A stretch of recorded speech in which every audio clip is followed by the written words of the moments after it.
Hello दोस्तों, नमस्कार। आज हम बात करेंगे SWP प्लान के ऊपर, सिस्टमेटिक विड्रॉल प्लान।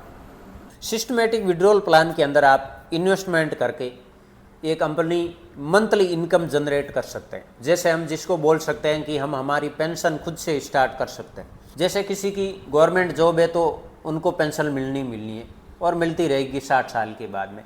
जिसकी प्राइवेट जॉब है और वो चाहते हैं कि हमारा रिटायरमेंट टाइम सिक्योर हो, तो उसके लिए आप अपनी मंथली इनकम एक स्टार्ट कर सकते हैं SWP प्लान के तहत।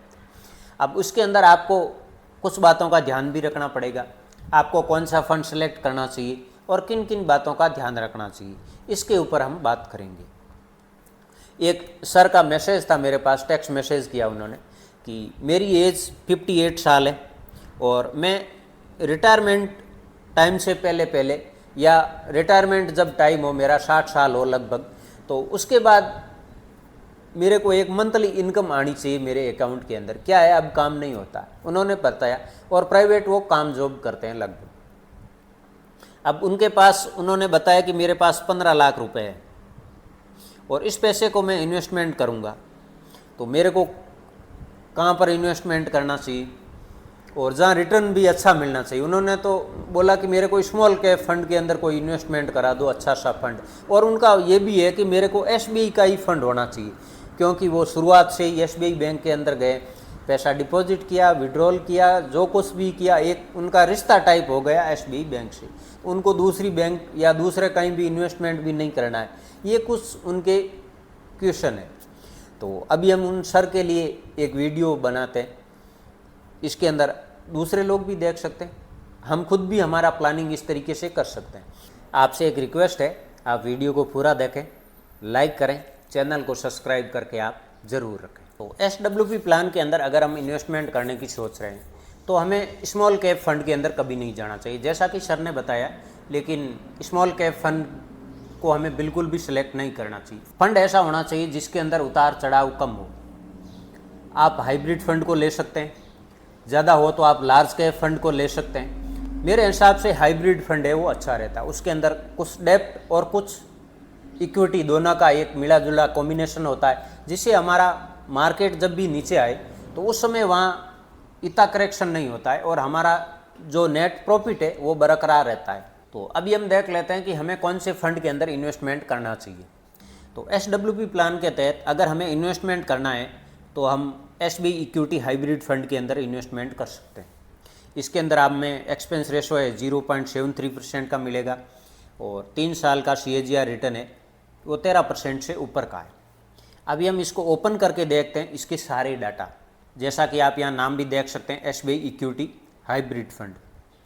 इसके अंदर आप डायरेक्ट प्लान को सेलेक्ट करें, वो हमारे लिए बेहतर रहेगा। उसके अंदर एक्सपेंस रेशो है ये कम मिलेगा।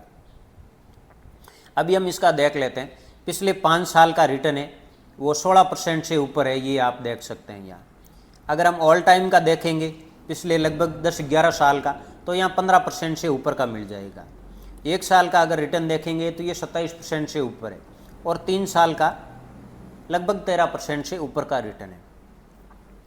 और यहाँ मिनिमम अगर SIP भी करना चाहें तो आप 500 रुपये से SIP इसके अंदर कर सकते हैं। यहाँ रिकॉर्ड दिया हुआ इसका 2013 से लगभग 11 साल से ऊपर का यहाँ रिकॉर्ड है इसका। और NAV देखेंगे तो आप 316 NAV है इसकी। और AUM फंड का साइज आप देखेंगे तो यहाँ लोगों ने 73,000 करोड़ रुपए से ऊपर का पैसा लगाया है। अच्छा फंड है, कम रिस्क का फंड है और तभी लोगों ने इसके ऊपर ज़्यादा भरोसा किया है। आप देखेंगे, मेरे को ऐसा लगता है कि SBI के अंदर जो म्यूचुअल फंड है उसकी सबसे ज़्यादा AUM इसी की होगी मेरे हिसाब से। तो 73,000 करोड़ रुपए से ऊपर का इसके अंदर लोगों ने पैसा लगाया, तो हम भी इसके अंदर इन्वेस्टमेंट कर सकते हैं। उसके बाद हम इसका देख लेते हैं, यहाँ में एक्सपेंस रेशो है ये मिल जाएगा 0.73% का। इसके अंदर आप SIP भी कर सकते हैं और 1 टाइम भी कर सकते हैं। अभी हम देख लेते हैं कि इसके अंदर फंड मैनेजर है वो पैसे को कहाँ पर लगाते हैं, कहाँ पर ज़्यादातर पैसा लगता है। आप देखेंगे इक्विटी के अंदर सबसे ज़्यादा 74% की होल्डिंग है और डेप्ट के अंदर 21% से ऊपर की होल्डिंग डेप्ट के अंदर है। तो दोनों का मिला जुला एक कॉम्बिनेशन है। इक्विटी के अंदर ज़्यादा है तो हमें थोड़ा रिटर्न भी ज़्यादा मिलेगा और डेप्ट है वो हमारे पोर्टफोलियो को मैनेज करके रखता है, नीचे आने से बचाता है। उसके बाद यहाँ आप देखेंगे तो यहाँ रेटिंग भी दी हुई है। सेक्टर वाइज देखेंगे तो आपको किस सेक्टर के अंदर फंड मैनेजर ज़्यादा पैसा लगाते हैं, तो फाइनेंशियल के अंदर सबसे ज़्यादा पैसा लगा हुआ है। उसके बाद आप टॉप होल्डिंग देख सकते हैं, फंड मैनेजर हमारे पैसे को किस किस स्टॉक के अंदर ज़्यादातर पैसा लगाते हैं। तो आप देखेंगे रिलायंस के अंदर 6% से ऊपर का पैसा लगा है, ICICI बैंक के अंदर 5.5% का लगा हुआ है, भारतीय एयरटेल के अंदर 5.5% लगभग है, स्टेट बैंक ऑफ इंडिया के अंदर 4% से ऊपर है, HDFC बैंक के अंदर आप देखेंगे 4.25% है। तो इस तरीके से बहुत सारे स्टॉक होते हैं एक फंड के अंदर।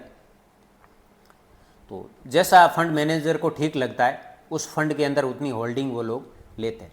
अभी हम कैलकुलेट करके देख लेते हैं कि अगर 15 लाख रुपए सर इन्वेस्टमेंट कर रहे हैं और लगभग इनको 20 साल तक इन्वेस्टेड रहना है, इसके अंदर 20 से 25 साल तक इनको एक मंथली इनकम आती रही, तो इनका पैसा कितना होगा, कितने की ये मंथली इनकम रख सकते हैं, और उसके बाद भी पैसा इनका ग्रो होगा या पैसा घट जाएगा। तो ये हम सारा कैलकुलेशन करके देखते हैं। तो हम लेंगे SWP कैलकुलेटर को और इसको हम ओपन कर लेते हैं। तो यह हम सबसे पहले हमें फिल करना है जो हमारा टोटल इन्वेस्टमेंट अमाउंट है, जैसे सर का है 15 लाख रुपए। उसके बाद सर ने बताया कि मेरे को लगभग 15,000 रुपये पर मंथ चाहिए, तो यहाँ हम 15,000 रुपये डाल देते हैं। इनको मंथली इनकम चाहिए 15,000 रुपये। और अब हमने यहाँ सेलेक्ट किया है रिटर्न को। अब जैसा कि आपने देखा है कि SB इक्विटी हाइब्रिड फंड का लगभग 3 साल का जो रिटर्न था 13% से ऊपर था, बाकी आप लगातार का देखेंगे तो 15% से भी ऊपर का ही था। हमेशा आपको लंबे समय का रिटर्न देखना चाहिए किसी भी फंड का। तो हम मिनिमम यहाँ पर लेंगे 13% का रिटर्न। अब जो हमने रिटर्न देखा है हाइब्रिड फंड का, ये पास्ट का रिटर्न है। अब पास्ट का रिटर्न फ्यूचर की गारंटी नहीं देता, लेकिन हम एक अनुमान के तौर पर इसके अंदर, उदाहरण के तौर पर इसको ले सकते हैं, क्योंकि इसने पास्ट में रिटर्न दिया तो ये फ्यूचर के अंदर भी रिटर्न देगा। और जो लगातार का रिटर्न है वो है 15% से ऊपर का।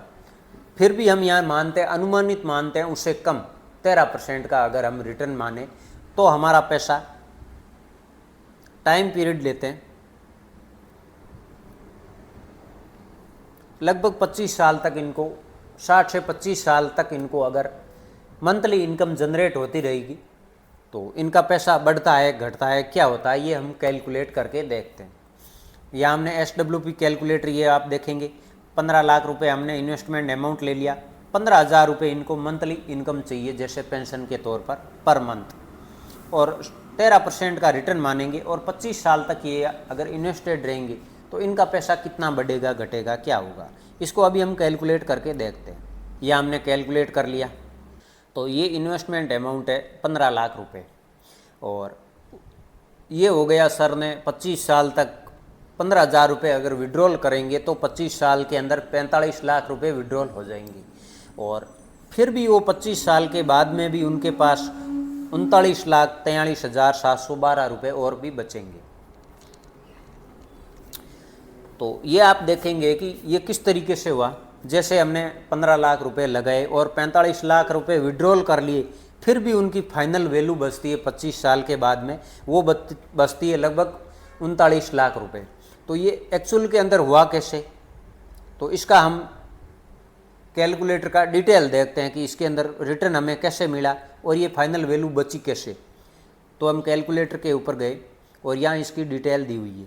यहाँ 15 लाख आप इन्वेस्टमेंट अमाउंट भी देख सकते हैं, और ये विड्रॉल अमाउंट है, फिर और ये है 25 साल के बाद फाइनल वैल्यू। और ये होगा कैसे देखेंगे, यहाँ हमें हर साल का यहाँ ईयरली लिखा हुआ, ये हर साल का दिया हुआ है। और 15,000 अगर हम विड्रॉल करेंगे तो हमारा एक साल के अंदर हो जाएगा 1,80,000 रुपये हमने हर साल विड्रॉल किया। और इसके ऊपर अगर हमारा जो 15 लाख रुपए इन्वेस्टमेंट अमाउंट था उसके ऊपर हमें रिटर्न मिला, जो हमें रिटर्न मिला वो मिला 1,93,000। तो हमारे पैसे की नेट वैल्यू हो गई 15,13,856 रुपये एक साल की। तो इसके अंदर हुआ कि जैसे हमने जो निकाला पैसा वो 1,80 निकाला और जो हमारा रिटर्न हुआ वो 1,93 हुआ, मतलब हमारा जो हम विड्रॉल कर रहे हैं उससे ज़्यादा हमारा रिटर्न हो रहा है। तब ये हमारा पैसा बढ़ता रहेगा, न कि कभी घटेगा। जैसे यहाँ आप देखेंगे 5वीं साल, तो यहाँ आपका जो 15 लाख रुपए थे वो 15,91,235 रुपये हो जाएंगे पर मंथ। आप पर साल आप 1,80,000 रुपये निकाल रहे हैं फिर भी। तो इस तरीके से आप अपनी पेंशन खुद से स्टार्ट कर सकते हैं। लेकिन इसके अंदर मेन चीज़ है कि आपकी पहले सेविंग होनी चाहिए, आपके पास इन्वेस्टमेंट करने के लिए एक अमाउंट होना चाहिए। उसकी प्लानिंग आप छोटी एज के अंदर कर सकते हैं। एक छोटी सी आप 1,000 रुपये की SIP की स्टार्ट कर सकते हैं कि मेरे को 20 साल तक 1,000 रुपये की SIP करनी है। तो उसके अंदर भी आप, जब आपकी एज 60 साल हो जाए, तब तक आपके पास 15-20 लाख रुपए सेविंग हो जाएगी। लेकिन इसकी प्लानिंग हमें कम उम्र से करनी पड़ती है। प्लानिंग नहीं करेंगे तो ये जैसे सर के पास है तो 15 लाख रुपए उनकी सेविंग है, तो ऐसे हमारे पास सेविंग होगी। पैसा ही पैसे को कमाता है। तो इस तरीके से हम हमारी प्लानिंग कर सकते हैं। जब हम रिटायरमेंट की एज होगी उस समय हमारे को हम काम नहीं कर पाएंगे, किसी के आगे हाथ फैलाने की ज़रूरत नहीं होगी, तो उस समय ये पैसा हमें बहुत काम आएगा। और इस प्लानिंग के तहत अगर हम इन्वेस्टमेंट करते हैं तो ये पैसा ग्रो भी होगा, हमें भी पैसा मिलेगा और ये मिलता रहेगा। अगर आपको वीडियो अच्छा लगा हो तो लाइक करें, चैनल को सब्सक्राइब करके आप ज़रूर रखें, जिससे जो भी नया वीडियो आएगा आप तक जल्दी पहुंचेगा और मेरा भी मोटिवेशन बढ़ेगा। फिर मिलते हैं हम नए वीडियो में एक नई जानकारी के साथ। तब तक के लिए जय हिंद, जय Bharat. Thank you for watching.